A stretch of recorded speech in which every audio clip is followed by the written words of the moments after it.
గ్రామీణ ప్రాంత ప్రజలకు రవాణా సౌకర్యాలు మెరుగుపరచడం ప్రభుత్వ లక్ష్యమని ఎమ్మెల్యే గండ్ర సత్యనారాయణరావు అన్నారు. టేకుమట్ల మండల ప్రజలకు సౌకర్యంగా ఉండేలా టేకుమట్ల నుండి పరకాల వరకు కొత్త ఆర్టీసీ బస్సు సేవలను భూపాలపల్లి ఎమ్మెల్యే గండ్ర సత్యనారాయణరావు ప్రారంభించారు. ఈ బస్సు అంకుశపురం, సోమనపల్లి, సుబ్బకపల్లి, నవాబుపేట, మొగుళ్లపల్లి గ్రామాల మీదుగా పరకాల వరకు నడవనుంది. బస్సు సేవలతో విద్యార్థులు, ఉద్యోగులు, రైతులకు సౌకర్యవంతంగా ఉంటుందని ఎమ్మెల్యే అన్నారు. ఈ కార్యక్రమంలో డిఎం రాంప్రసాద్, ఎస్టీఐ కృష్ణకుమారి, తహసీల్దార్ విజయలక్ష్మి, మండల అధ్యక్షుడు కోటగిరి సతీష్, మాజీ జెడ్పీటీసీ తిరుపతి రెడ్డి, వివిధ గ్రామాల సర్పంచ్లు పాల్గొన్నారు.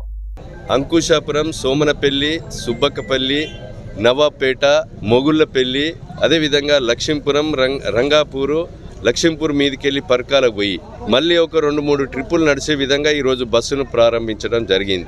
ఇంకా లో లెవెల్ కాజ్వేలు కూడా ఉన్నాయి. ఏదైతే సుబ్బకపల్లి, నవాపేట మధ్యలో దాన్ని కూడా 1 కోటి రూపాయలతోని పని కూడా ప్రారంభించమని ఇప్పుడు మేము ఆర్ఎండ్బి అధికారులకు చెప్పాం. అది కూడా ఒక 45 రోజుల్లో పని పూర్తవుతుంది. ఇది శాశ్వతంగా బస్సు నడిపే కొరకు చర్యలు తీసుకోవడం జరిగింది. గత ప్రభుత్వంలో ఈ రోడ్డు కూడా వేయలేదు. నేను వచ్చిన తర్వాత 5.5 కోట్లు పెట్టి ఈ శాశ్వతంగా డబుల్ రోడ్డు, సీసీ రోడ్డుతో పాటు బీటీ రోడ్డు కూడా నిర్మాణం చేపట్టాం. మనం అదేవిధంగా బాక్స్ కల్వర్ట్లు కూడా పూర్తి చేస్తాం.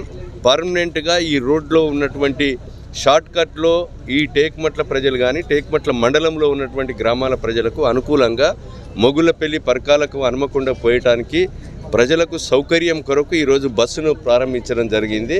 ఇది బంద్ కాకుండా రెగ్యులర్గా నడిచే విధంగా కూడా నేను చూస్తాను. ఈ సందర్భంగా తెలియజేస్తూ అందరూ కూడా సేఫ్టీ కొరకు గ్రామ ప్రజలందరూ కూడా ఆడబిడ్డలందరికీ ఉచిత బస్సు ప్రయాణం ఉంది.